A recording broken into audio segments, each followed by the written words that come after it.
Magandang hapon sa inyong lahat. Muli, ito po si Herbert Curia, author-promoter ng The Critics Promotions. Ang ating boses at konstruktibong kritisismo, opinyon, komentaryo at konsultasyon sa linggong ito. Kakibat ang ating pananalig sa ating banal na Panginoon Diyos, banal na Panginoon Kristo, at gabay ng kalimutan ng Santa Maria,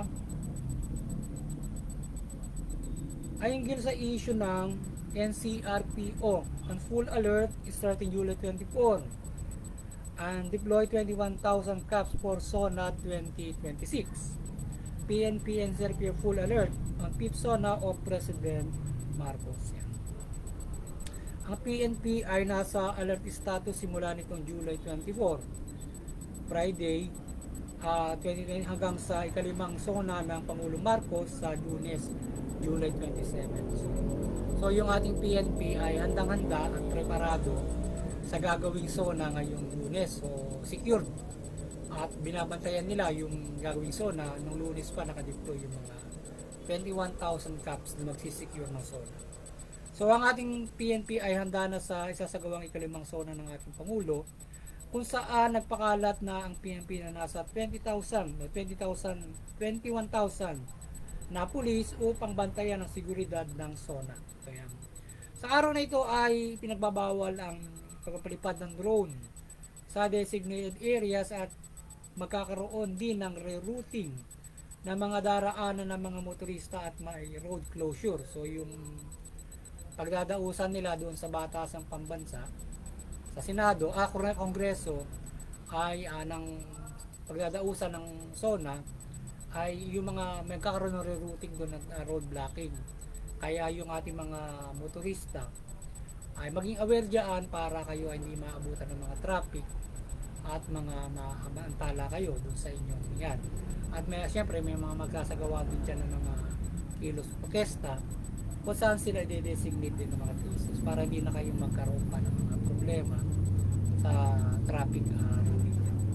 So ngayon ay ang PNP ay nagbigay ng maximum tolerance sa mga magrarally na mga kababayan natin sa nasabing araw ng SONA. So maximum tolerance yung ibibigay ng PNP doon sa mga bibigyan ng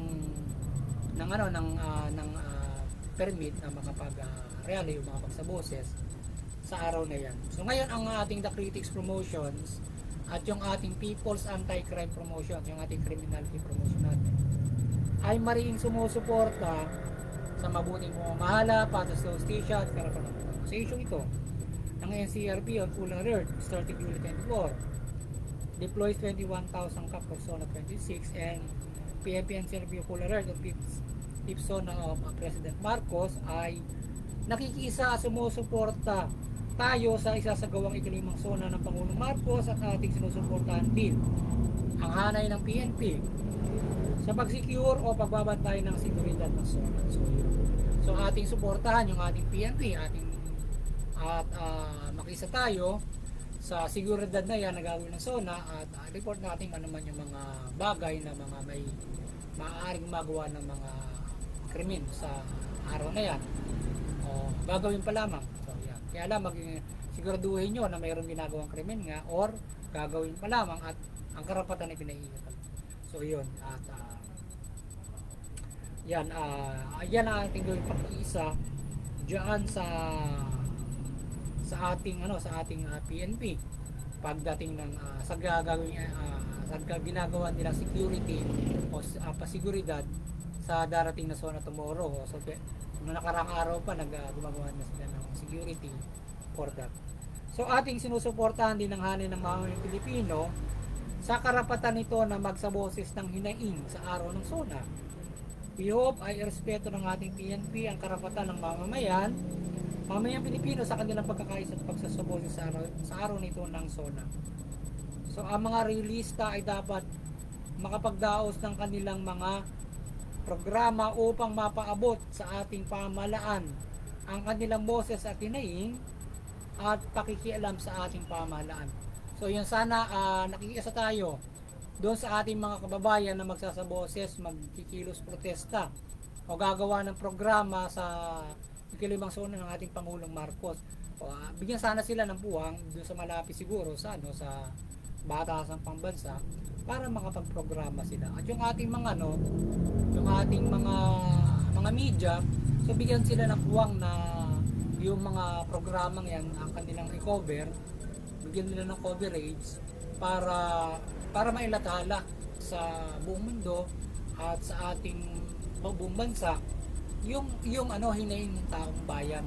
Hindi doon lang sa Metro Manila nakakaabot ang panawagan ng hinaing sa pamalat bilang doon, kundi ito ay nalalaman ng lahat ang tunay na hinaing ng maraming mga kababayan at ay nagkakaisa na makapagsaboses sa ating pamalat. Nasuportahan natin ang mga nagiging karaingan at nais ng ating taong bayan na maging pamamahala ng ating Pangulong Marcos sa isa pang taon na kanyang gagawing pamamahala this coming year hanggang 2028 yan na pamamahala niya yan. So yun.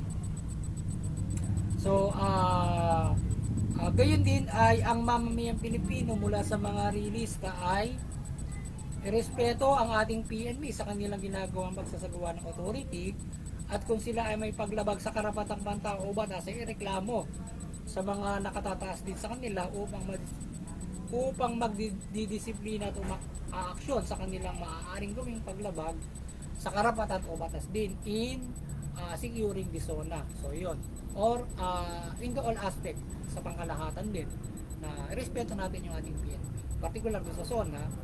At kung nakalalabag sa batas, ireklamo natin sila para yung gobyerno doon sa disiplina. So iwasan natin yung paglaban doon sa pangkaayusan. So dalangin natin ang mapayapang zona at naway maidaos ito nang walang kaguluhan at anumang karahasan. God protect the Filipino people mula sa okasyong ito at pang-araw-araw na pamumuhay. At muli, maliwanagan naman na Santa Maria, sambayan ng Pilipino, mula pamahalaan at mamamayang Pilipino. Yung pamahalaan ay mamahalan ng mabuti, tugunin yung karapatang pantao, patas ng hustisya, pairalin yan at iwasan yung korupsyon, paglabag sa batas, pang-aabuso, pang-aapi ng mamamayan. Yung mamamayan naman iwasan yung paglabag sa batas, paglaban sa pamahalaan, bago suportahan ng mabuting pamamahala, patas na hustisya at karapatang pantao, at iwasan yung paglaba sa gayon ay makapamuhay tayo ng ayon sa karapatan, mapayapa, higit sa lahat makakapampalataya tayo ng Lord sa ating Panginoon Diyos at magkaroon tayo ng kaligtasan ng spiritual. Lalo tayo makapamuhay ng mabuti sa ating pamumuhay na ito. Muli, sana ang The Critics Promotions ay patuloy na nakapagsaboses ng konstruktibong kritisismo, opinyon, komentaryo at konsultasyon sa LinkedIn. Magandang hapon sa inyo lahat at God bless you.